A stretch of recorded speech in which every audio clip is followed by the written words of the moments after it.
Sarvesham Namaskaraha. We'll start the class. Bhavatam Sarvesham Swagatam, Hardam Swagatam. We'll start the class chanting the Prarthana Shlokas. Krishno Rakshadman Chara Chara Guruhu Krishna Namasyamyakam Krishne Namara Shatravo Vinikataha Krishnaya Tasmai Namaha Krishna Deva Samukthidam Jagadidam Krishnasya Dasosmyaham Krishne Bhaktira Janjalasto Bhagavan He Krishna Tubhyan Namaha Prapanna Parijataya Totra Vetraika Panaye Jnana Mudraya Krishnaya Gita Mritaduhe Namaha Vasudeva Sutan Devam Kamsa Chanura Martanam Devaki Paramanandam Krishna Vande Jagat Gurum. Sarvesham Punaswagatam. We'll continue the class. So in the previous sloka, we know that the jiva, along with these indriyani, the six indriyas, panchendriyas, and the sixth indriya is the mind, manas. So with that, it will go from, after spending time in one body, it will, after the body is destroyed, it will go to another body. And it will take with it all these desires, unfulfilled desires, etc. Go again with it and go to the next body. So this is what we have seen. So here, Srotrancha Chusparshanancha Rasanang Khanamevacha Athisthaya Manaschayam Vishayanupasevate. So here, Srotranchakshu, Anuswara Chakara, Srotranchakshu. Then again, Sa is coming.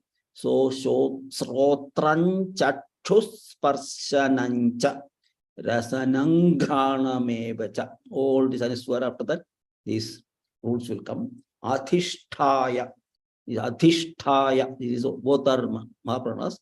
Manaschayam Vishayanupasevate. So here, what does the Jivatman, that is a portion of Paramatman only, Jivatman, do with the senses, that is the Indriyas, eyes, ears. So presiding over the ear, Srotram, ear, Srotram, Chakshuhu, that is the eyes, and Sparshanam, the touch, and Rasanam, the taste, and the smell, Granam. So these are the five Indriyas, the five senses, and presiding over Athisthaya, presiding over that, as also the mind, Manaschayam. All this, he experiences objects. Vishayan upasevate, experiences the objects.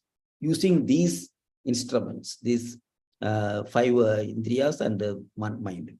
So, all the five senses serve as messengers to the jiva in the body. They are messengers. They contact with the external world and get the information and pass it on to the jiva. So Jivatman residing in the body gets all requirements through the five senses. Different senses help him experience the various aspects of the external world. Touch will help him something, hearing, seeing, and tasting, etc. It will help the Jivatman in different ways. So thus the Jivatman, the mind interprets the data brought in by the senses. The mind interprets whether it is good, whether it is bad, whether it is acceptable, unacceptable, everything. The mind will analyze this information and it will take decisions based on that. Thus the Jivatman is aided by all the six instruments. Jivatman is there separate. Mind, all the Indriya, six instruments will help the Jivatman, keeping him in contact with the external world.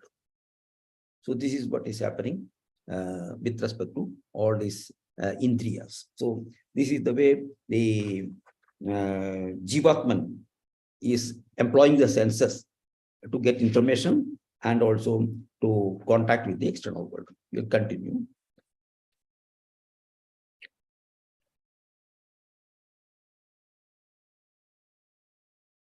Develop Mahodaya.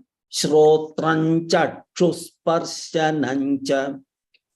Kshotran chakshusparshanancha. Kshotram chakshusparshanancha. Rasanang ghranam Rasanang khanamevacha. Rasanang khanamevacha. Adhisthaya manaschayam. Adhisthaya manaschayam. Adhisthaya manaschayam. Vishayanupasevate. Vishayanupasevate. Vishayanupasevate. Uttam, Acharya. Dhanyavad, sir. Vatsala Bhagini. Shrotrancha chusparshanancha. Srotram chakshusparshanancha. Srotram chakshusparshanancha. Rasanang ghranam Rasanang ghranam Rasanang ghranam Adhisthaya manaschayam. Athishtaya manachayam. Athishtaya manachayam. Vishayanupasevate. Vishayanubasevate. Vishayanubasevate. Uttam. Sapna Bhagini. Srotrancha chusparshanancha. Rasanang ghranam Shrotran chakshusparshanam cha rasanang ghranameva cha. Shrotran chakshusparshanam cha rasanang ghranameva cha. Adhisthaya manaschayam. Vishayanupasevate. Adhisthaya manaschayam vishayanupasevate. Adhisthaya manaschayam vishayanupasevate. Uttam, Acharya. Padma Vishwanathan Bhagini. Srotrancha chusparshanancha. Rasanang ghranam Srotrang chakshusparshanam cha rasanang ghranameva cha. Srotrang chakshusparshanam cha rasanang ghranameva cha. Adhisthaya manaschayam. Vishayanupasevate. Adhishtaya manaschayam vishayanupasevate. Adhisthaya manaschayam vishayanupasevate. Uttam, Acharya. Raghunath Mahodaya. Srotrancha chusparshanancha. Rasanang ghranam Adhisthaya manaschayam. Vishayanupasevate. Shrotran chakshusparshanancha rasanang ghranameva adhisthaya manaschayam vishayanupasevate. Uttam, Acharya. Dhanyavad. Lakshmi H.S. Bhagini. Shrotrang chakshusparshanam cha rasanang ghranameva cha. Adhisthaya manaschayam vishayanupasevate. Well chanted. Dhanyavad. Lakshmi Kiran Bhagini.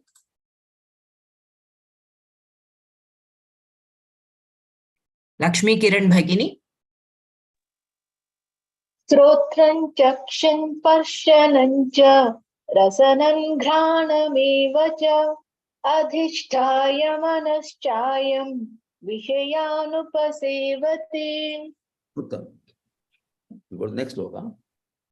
Utkramantam sthitau vapi bhunjanau va gunanvitam vimutha nanupashyanti jnana chakshushaha. So that which leaves, utkramantam, is that which leaves, sthidam, stays, vapi, or bunjanam, experiences, and gunanvitam, that is which is endowed with gunas, So with gunas is vimudha, that is deluded people. They don't recognize that they don't recognize. They don't recognize these deluded people are unable to see this. Utkramam, that which leaves, that which stays, and that which experiences, that is endowed with gunas, is not recognized by the deluded. What is this? This is the Jivatman. The Jivatman is not recognized by the people who are vimudhas, deluded people. Pashyanti jnana chakshushaha. That is, it is seen by those with the eye, by those who have the eyes of wisdom. Jnana chakshushaha. Those who have the eyes of wisdom, they see the Jivatman, that which is goes, stays, as well as experiences, and which is endowed with gunas. That thing is seen by the jnanis, those who got jnana chakshusha. Those who don't have that, like others, vimudhas, they don't see these things. So they are called deluded or vimudha because of their ignorance with regard to the self. That self is the Jivatman, that is a portion of the Paramatman. So that's a big self, not small self. It's a self. The foremost factor in themselves. That is the important Atman in the each and every. So that is the most important thing which they are unable to see. They are ignorant about that. So they don't know the supreme birth and the profound possibilities in their existence. Profound possibilities are there in their existence. They don't know that. They are not recognizing that. So they merely submit themselves to the functioning of the senses. Their senses go out of this and that, and they merely exist in those with those senses, and which aid their good and bad contact with the perishable objects. They come across perishable objects outside. Outside they get into contact with all perishable things, and they spend their time like that. They have no time to see the infinite possibilities in them, and to see the self in them. The senses are limited and defective. They are incapable of recognizing and contacting the self, who stay in the body, enjoys the objects presented, and departs from the body when it becomes unfit for occupation. So when the body becomes old and it is destroyed, it leaves the body and goes at the another body. So they are unable to see this because they are too much interested in outside things, and they are not able to recognize the self in them. Recognition of the self, that is the Atman, alone is real recognition. This is possible only by those who have the eye of wisdom, jnana chakshusha. Only those with the jnana chakshusha and will be able to see the presence of the Atman or the soul in themselves. Others who are interested in outside things, they'll not be able to see this. They are deluded. They are vimudhas. So they are unable to see this. So we'll continue. Vinoda Bhagini. Sthitau vapi, va, all these are, we'll chant this. Utkramantam sthitau vapi. Utkramantam sthitau vapi. Utkramantam sthitau vapi. Bhunjanau va gunanvitam. Bhunjanau va gunanvitam. Bhunjanam va gunanvitam. Bhunjanau va gunanvitam. Bhunjanau va gunanvitam. Bhunjanau va gunanvitam. Bhunjanam, not nam, bhunjanam. Not Bhunjanau va gunanvitam. Vimudhananupashyanti. विमूढानानुपश्यन्ति विमूढानानुपश्यन्ति पश्यन्ति ज्ञानचक्षुषः पश्यन्ति ज्ञानचक्षुषः पश्यन्ति ज्ञानचक्षुषः Dittam. This is the dittam there. Pashyanti jnana-chakshushaha. Dittam is there. Yeah. पश्यन्ति ज्ञानचक्षुषः Dittam. Anita Bhagini. Utkramantam sthitav vapi. Anita. हाँ जी हरे कृष्णा बस उत्क्रामन्तं स्थितं वापि उत्क्रामन्तं स्थितं वापि Punjanav va gunanvitam. उज्जानानं वा गुणान्वितं भुजाजानं वा गुणान्वितं Punjanam. Punjanav va gunanvitam. भुजाजानं वा गुणान्वितं भुजाजानं वा गुणान्वितं Vimuthananupashyanti. विमूढानानुपश्यन्ति विमूढानानुपश्यन्ति Pashyanti jnana-chakshushaha. पश्यन्ति ज्ञानचक्षुषः पश्यन्ति ज्ञानचक्षुषः Dittam. उत्क्रमन्तं स्थितं वापि उज्जाजानं वा गुणान्वितं विमूढानानुपश्यन्ति पश्यन्ति ज्ञानचक्षुषः Dittam. श्री कृष्णार्जुन प्रणाम Nagamani Bhagini. Utkramantam sthitav vapi bhunjanav va gunanvitam. उत्क्रामन्तं स्थितौ वापि भुञ्जानौ वा गुणान्वितम् उत्क्रामन्तं स्थितौ वापि भुञ्जानौ वा गुणान्वितम् Vimuthananupashyanti. Pashyanti jnana-chakshushaha. विमूढानानुपश्यन्ति पश्यन्ति ज्ञानचक्षुषाः ज्ञानचक्षुषः विमूढानानुपश्यन्ति पश्यन्ति ज्ञानचक्षुषः Dittam. धन्यवादः Illavarasi Bhagini. Kramantam sthitav vapi bhunjanav va gunanvitam. उत्क्रामन्तं स्थितौ वापि भुञ्जानौ वा गुणान्वितम् उत्क्रामन्तं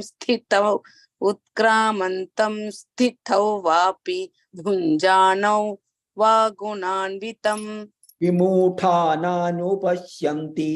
Pashyanti jnana-chakshushaha.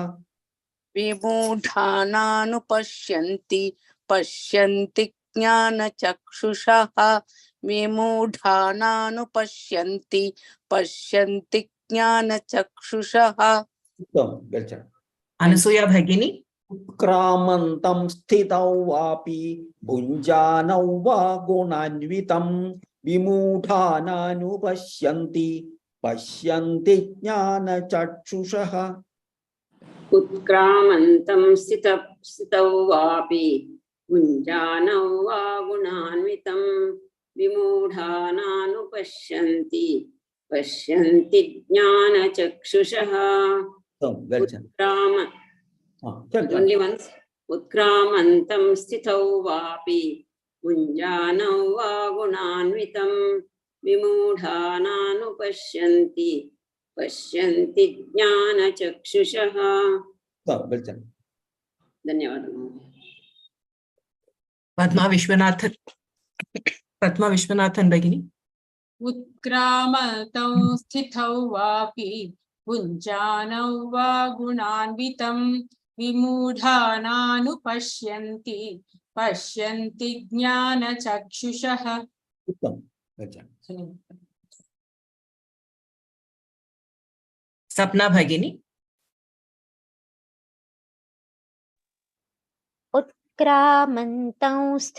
उत्क्रामन्तं स्थितं वापि भुञ्जानं वा गुणान्वितं विमूढानानुपश्यन्ति पश्यन्ति ज्ञानचक्षुषः.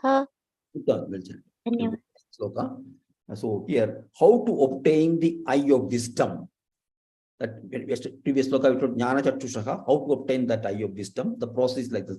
Yatanto yoginaschainam pasyantyatmanyavasthitam yatanto pyakritatmanaha nainam pasyantyachetasaha. So here, yatanto, that see, those who strive, yogis, that is, there are two kinds. Those who strive, endowed with yoga, they are endowed that yoga practice is there within them. So that, or yogis recognize him dwelling in themselves. They are able to recognize him. Yatanto means trying or working towards that. Yatanto yoginaha. They are able to pashyanti atmanyavasthidam. They are able to see the atman dwelling in the self. They are able to see that. But yatanto pyakritatmanaha. Similarly, others, those who are not yogis, those who are not well refined or unintelligent, they also try, but they are unable to see the atman sitting in their self, in their self. They're unable to see. Both of them strive or struggle to see that, but only yogis are able to see. Yogis only have got the jnana chakshusha, and the others have, they don't have that, so they're unable to see that. So those who strive, endowed with the yoga, recognize him dwelling in the self, those striving, the unrefined and unintelligent, see him not. They don't see him. So both yogi and non-yogis strive. They work hard, but the unrefined and unintelligent labors the wrong way. He labors the wrong way. He has no self-control. Spiritual egoism is present in him. Spiritual egoism, that I am better than him. I do more spiritual practices, like that. Some ego is there in him. I chant better than him, like that sort of egoism will be there. So pride and conceit alienate him from others. So he's getting separated by thinking of himself as a superior or something like that. So pride and this thing alienate him. So such a man does not develop the eye of wisdom. He doesn't develop the eye of wisdom, but the yogi is engaged in all humility in the welfare of all. He does earthly duties, his own duties perfectly as service to the Lord. He does the work, but as a service to the Lord. Perfectly he does, but everything is for the service of the Lord. He practices austerity and self-control. So his will is surrendered to the will of the Lord. Purity of mind marks him. He develops the eye of wisdom as a matter of course. So with these practices, slowly he will develop the eye of wisdom. So these are all the process of getting the eye of wisdom. Jnana chakshushaha, that is practice austerity, humility, and do your work excellently as a service to the Lord. Surrender yourself to the Lord. These processes will slowly get you the jnana chakshushaha. So this is what Bhagavan says here. We'll continue. Pushpa Bhagini. Yatanto yoginaschainam. Yatanto yoginaschainam. Yatanto yoginaschainam. Pashyantyatmanyavasthidam. Pashyantyatmanyavasthitam. Pashyantyatmanyavasthitam. Yatanto pyakritatmanaha. Yatanto pyakritatmanaha. यतन्तोऽप्यकृतात्मानः नैनं पश्यन्त्यचेतसः नैनं पश्यन्त चेतसः नैनं पश्यन्त चेतसः उत्तमम्। मालिनी भगिनी यतन्तो योगिनश्चैनं यतन्तो योगिनश्चैनं यतन्तो योगिनश्चैनं पश्यन्त्यात्मन्यवस्थितम् पश्यन्त्यात्मन्यवस्थितं पश्यन्त्यात्मन्यवस्थितं यतन्तोऽप्यकृतात्मानः यतन्तोऽप्यकृतात्मानः यतन्तोऽप्यकृतात्मान्यः मानः मानः यतन्तोऽप्यकृतात्मानः नैनं पश्यन्त्यचेतसः नैनं पश्यन्त्यचेतसः नैनं पश्यन्त्यचेतसः उत्तमम्।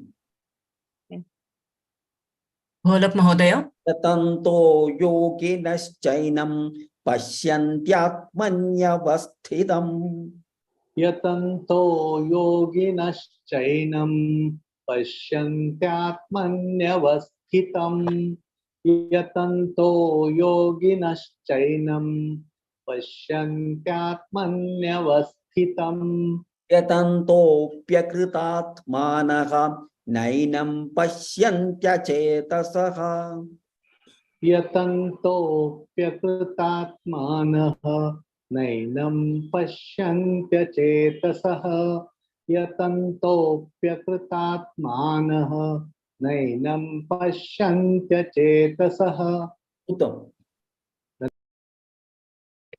अनसूया भगिनी यतन्तो योगिनश्चैनं पश्यन्त्यात्मन्यवस्थितम् यतन्तो योगिनश्चैनं पश्यन्त्यात्मन्यवस्थितम् यतन्तो योगिनश्चैनं पश्यन्त्यात्मन्यवस्थितम् यतन्तोऽप्यकृतात्मानः नैनं पश्यन्त्यचेतसः यतन्तो प्रकृतात्मानः नैनं पश्यन्त्यचेतसः यतन्तो प्रकृतात्मानः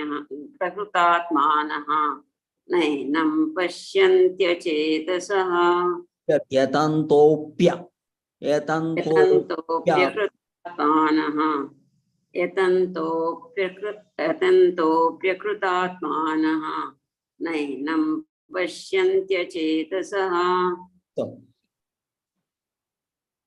विनोदा भगिनी यतन्तो योगिनश्चैनं पश्यन्त्यात्मन्यवस्थितम् यतन्तोऽप्यकृतात्मानः नैनं पश्यन्त्यचेतसः यतन्तो योगिनश्चैनं पश्यन्त्यात्मन्यवस्थितं यतन्तोऽप्यकृतात्मानः नैनं पश्यन्त्यचेतसः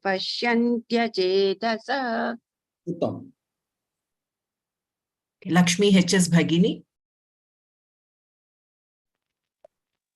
यतन्तो योगिनश्चैनं पश्यन्त्यात्मन्यवस्थितं यतन्तोऽप्यकृतात्मानः नैनं पश्यन्त्यचेतसः उत्तमम्। गच्छामि। धन्यवादः।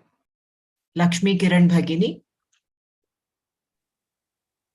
यतन्तो योगिनश्चैनं पश्यन्त्यात्मन्यवस्थितं यतन्तोऽप्यकृतात्मानः नैनं पश्यन्त्यचेतसः यतन्तोऽप्यकृतात्मानः यतन्तोऽप्यकृतात्मानः Yes. धन्यवादः। Kritatmanah. यतन्तोऽप्यकृतात्मानः नैनं पश्यन्त्यचेतसः. Uttam. Then we will continue. Here, the immanence or the all-pervasiveness of the Paramatman is explained in the next 3-4 slokas. So here, Yadadityagatan tejaha jagat phasayate khilam yachandramasi yachagnau tattejo vidhi mamakam. So here, the light residing in the sun and illuminating the whole world. Jagat bhasayate khilam. It illuminates the whole world. The light which is in the moon, Chandramasi, and that in the fire, Chagnau. Tattejo, know that light to be mine. Tattejo vidhi mamakam. That light belongs to me. So here, the existence of a thing, anything, can be seen with the aid of light. From sun, moon, or fire, they produce light. So with that light, we can see the existence of other objects. This light comes from sattva. All this light of the sun, light, the moon, fire, etc., they come from sattva, that consciousness. Sunlight reveals all insentient matters. So sunshine will show us the existence of rocks, soil, or insentient matters, hills, etc. It shows. Similarly, sattva guna reveals consciousness or atman. The sattva guna is there that will reveal consciousness or atman. So that also has light. So that light will reveal to us the atman. So the Atma Chaitanya, that is the essence, no, that consciousness, you can say, reveals awareness, such as I am. So if you want to recognize oneself or something, I am. So that this thing is provided by the Chetasiness, I am. So sunlight is insentient. Sunlight is insentient. Although it comes from sattva, it is insentient. It has no life of its own. Atma Chaitanya is sentient. That is the Chaitanya in us. That is that life in us. That is sentient. And that means it can show us the everything, even the Atma also, it can show. And the insentient light has no existence, but is independent of the light or awareness of the Atman. So the insentient light has no existence, independent of the light or awareness of the Atman. It cannot find out, it cannot find the Atman is there. The room with sunlight, for example here, the insentient light has no existence, independent of the light or awareness of the Atman. So this is how it is. Example is given. There are 2 rooms lit by the sun. One of them happens to be vacant. Both rooms are lit by the sun, well lit by the sun. One room is vacant. There's nobody there in that room. There is none to recognize the existence of the sunlight in it. So there is nobody to recognize, but sunlight itself cannot recognize itself. So there is nobody to recognize that there is sunlight in that room. But there is none to recognize that. So the feeling I am is not in that light as well. Light also, it just doesn't feel that I am. That feeling is not there in the light. The existence, the feeling I am is not in that light as well. The existence or the non-existence of the sunlight in that room makes no difference. There is the sunlight in the next room as well. So in addition to it, a man is present in that room. Sunlight is there and also a man is there.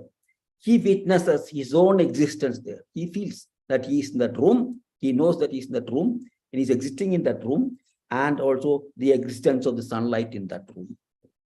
So only that Chaitanyam in him is able to recognize that light is there, and also he is there. So only the Chaitanyam is able to recognize that. So the insentient light that comes from the sun, the moon, and the fire is recognized by the sentient light or the conscious, cosmic consciousness, which is Ishvara.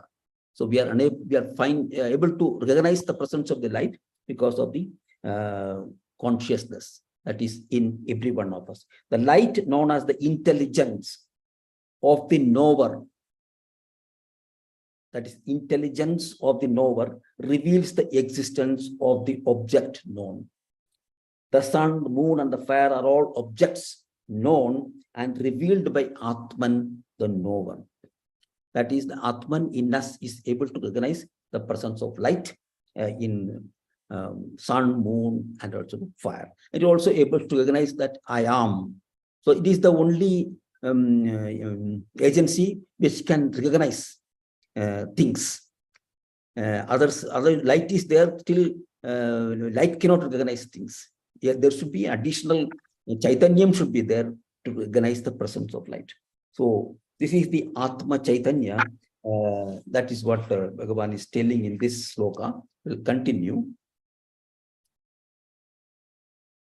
Vatsala Bhagini. Yadadityagatan tejaha. Yatadityagatan tejaha. Yatadityagatan tejaha. Jagadbhasayate khilam. Jagadbhasayate kilam. Jagadbhasayate kilam. Yachandramasi yachagnau. Yachandramasi yachagnau. Yachandramasi yachagnau. Attejo vidhi mamakam. Tattejo vitti mamakam. Tattejo vitti mamakam. Varalakshmi Ramesh Bhagini. Yadadityagatan tejaha.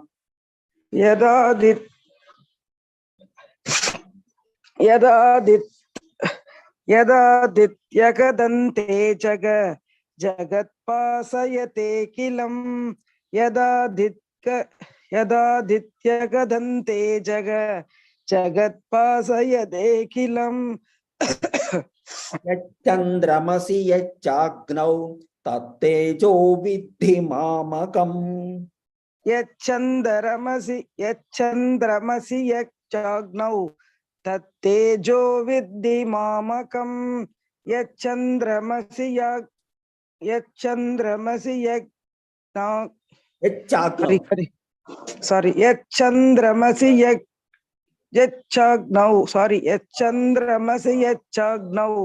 Tattejo vidhi mamaham.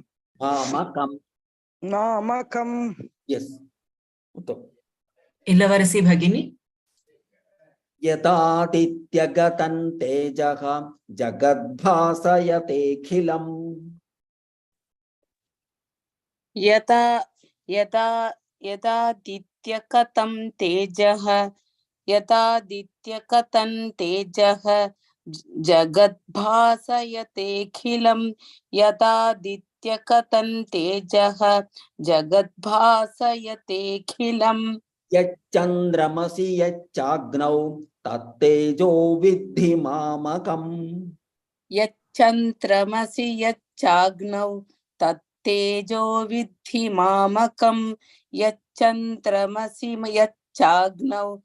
Tattejo vidhi mamakam. Malini Bhagini. Yadadityagatan tejaha jagadbhasayate khilam. Yadadityagatan tejaha jagadvasayate kilam. Yadadityagatan tejaha jagadvasayate kilam. Yachandramasi yachagnau. Tattejo vidhi mamakam. Yachandramasi yachagnau. Tattejo vidhi mamakam.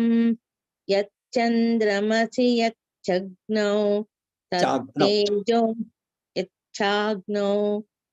Tattejo vidhi mamakam. Uttam. Gholak Mahodaya. Yadadityagatan tejaha jagadbhasayate khilam yachandramasi yacchagnau tattejo vidhi mamakam. यदादित्यगतं तेजः जगद्भासयतेऽखिलं यच्चन्द्रमसि यच्चाग्नौ तत्तेजो विद्धि मामकम् Raghunath Mahodaya. यदादित्यगतं तेजः जगद्भासयतेऽखिलं यच्चन्द्रमसि यच्चाग्नौ तत्तेजो विद्धि मामकम्. Go to the next sloka. Gama vishya cha bhutani dharayamyakamojasa pushnami chaushadhi sarvaha somo bhutva rasatmakaha. So here Bhagavan earlier he said immanence, the all pervasiveness of God is explained in this. So earlier we said Tejaha, all light comes from him. The Atma light also is also Bhagavan's. Everything is that cosmic consciousness. So here again he's continuing that Gama Vishya, entering the earth. Gama Vishya cha bhutani dharayamyakam ojasa. I support all beings by my energy. Ojasa means that energy, that primal energy. I am supporting everything, all the bhutas. Gama Vishya, entering the earth, I am supporting all the beings by my energy. Pushnami, and having become the sapid moon, sarvaf somo bhutva rasatmakaha, that is sapid, that we say flavoring or something, sapid, that is the juice made, or you can find out the meaning, exact meaning of that, sapid moon. Becoming that, I am pushnami, I am nourishing all the herbs, aushadhi. Pushnami means nourishing. Chaushadhi sarvaha, all these things. Becoming the moon, I am helping all the aushad, that is the herbs, all the herbs. And becoming entering the earth, I am supporting all the bhuta beings by my energy, So everywhere Bhagavan is there. So it is evident all over nature that one form of energy transforms itself into another. We know that how we transfer heat energy into the another thing, and ocean energy, wind energy. We convert one from the other for the benefit of mankind. Life on earth thrives by converting light and heat of the sun into sentient energy. It becomes the energy for us by converting light as well as heat. So the manifest energy in its original form, as it emanates from the Ishvara, that is the original form of energy, is known as Ojas. It pervades the entire universe. The movable and immovable do all get their sustenance from it. The life energy comes in one form from the sun and in quite another form from the moon. So you can see the difference between the energy that comes from the sun and the energy that comes from the moon. The flavor of the vegetable kingdom, that the sapidity of the vegetable kingdom on earth, is obtained from the moon. So all energy, in fact, comes from the Paramatman. So everything as regards to energy, everything comes from the Paramatman, because the first energy from that comes from the Paramatman is Ojas, and then Bhagavan becomes the sun and supports all the beings, and becoming the moon, it supports all the this vegetation, all vegetations it serves. It will continue.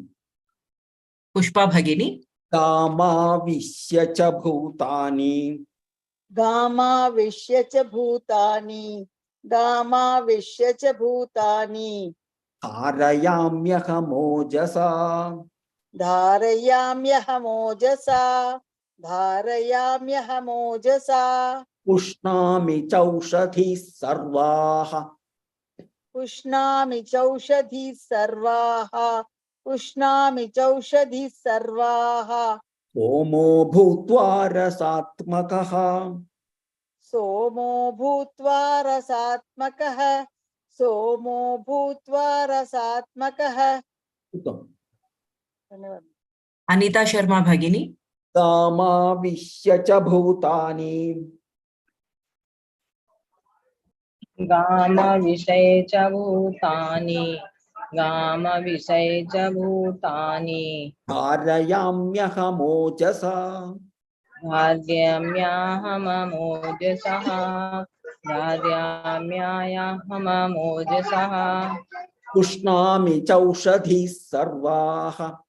पुष्पामि चोदसी सर्वः पुष्पामि चोदसी सर्वः Somo bhutva rasatmakaha.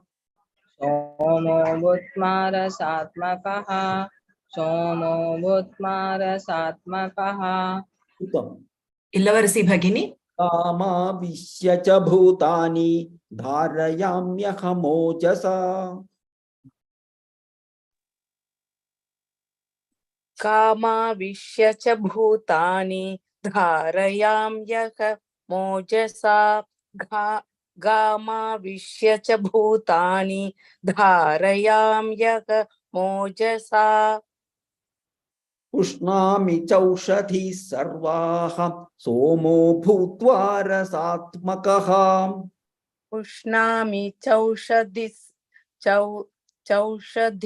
sarvaha somo bhutva rasatmakaha. Pushnami chaushadhi sarvaha somo bhutva rasatmakaha. Uttam. Anasuya Bhagini. Kama vishya cha bhutani. Dharayamyahamojasa. Pushnami chaushadhi sarvaha. Somo bhutva rasatmakaha. गामाविश्य च भूतानि धारयाम्यहमोजसा पुष्णामि चौषधिः सर्वाः सोमो भूत्वा रसात्मकः Uttam. Nagamani Bhagini.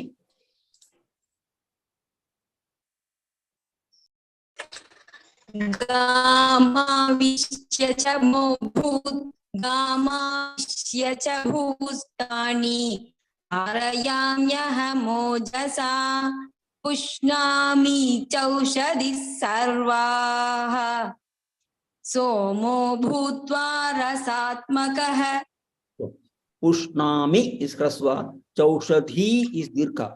Pushnami chaushadhi sarvaha. पुष्णामि चौषधी सर्वाः सोमो भूत्वा रसात्मकः Uttam.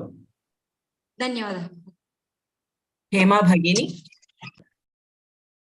गामाविश्य च भूतानि धारयाम्यहमोजसा पुष्णामि चौषधी सर्वाः सोमो भूत्वरसात्मकः Somo bhutva rasatmakaha. सोमो भूत्वा रसात्मकः Uttam. Well, next one. Ahau vaishvanaro bhutva. Ahau vaishvanaro bhutva. Praninan dehamashritaha.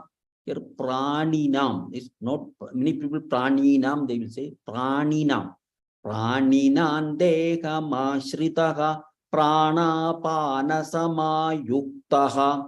Pachamyannam chaturvidham.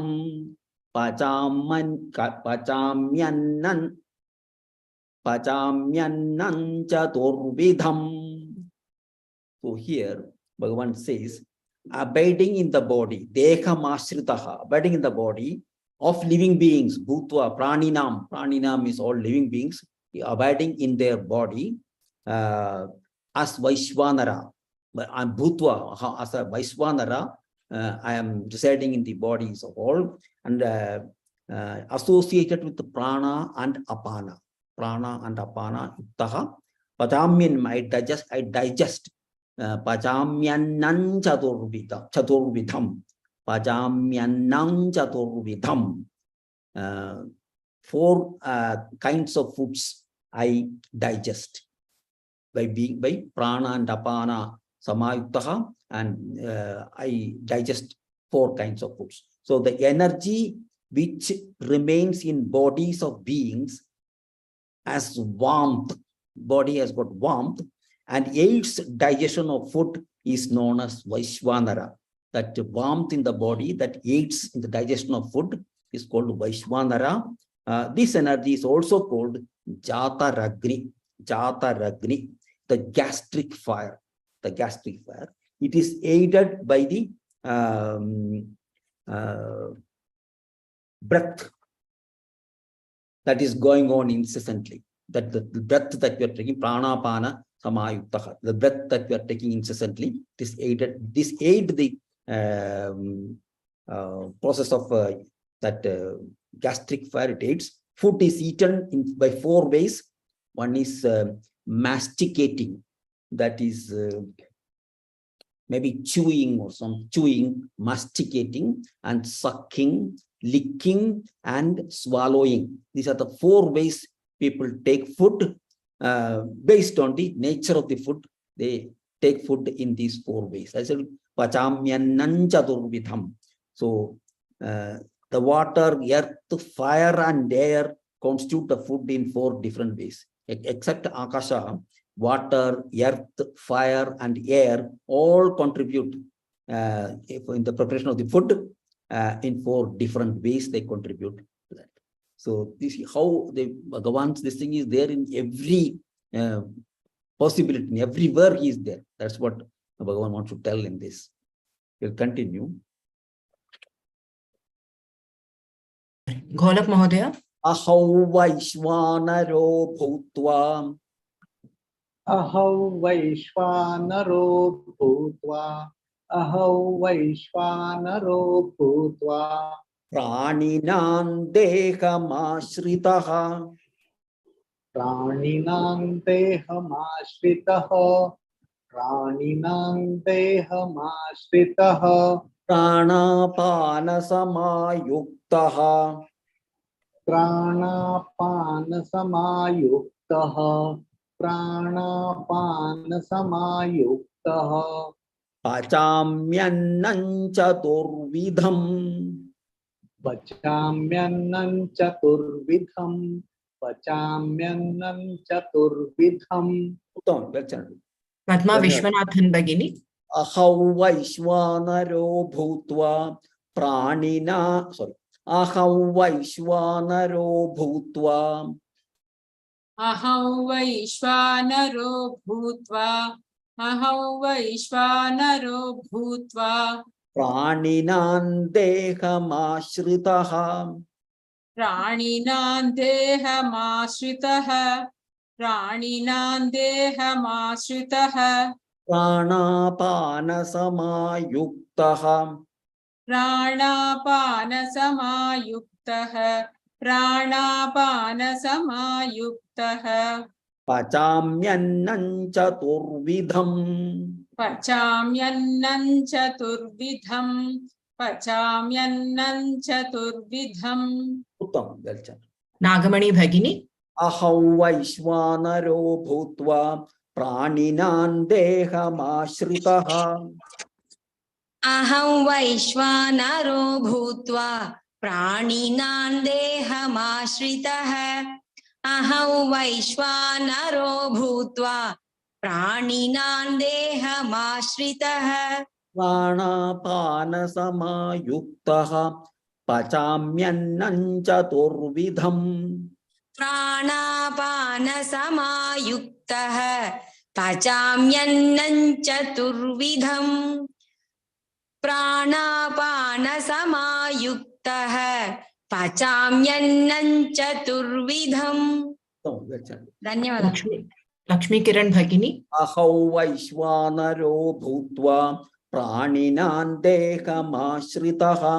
प्राणापानसमायुक्तः पचाम्यन्नं चतुर्विधम् अहौ वैश्वानरो भूत्वा प्राणिनां देहमाश्रितः प्राणापानसमायुक्तः पचाम्यन्नं चतुर्विधम्। उत्तम।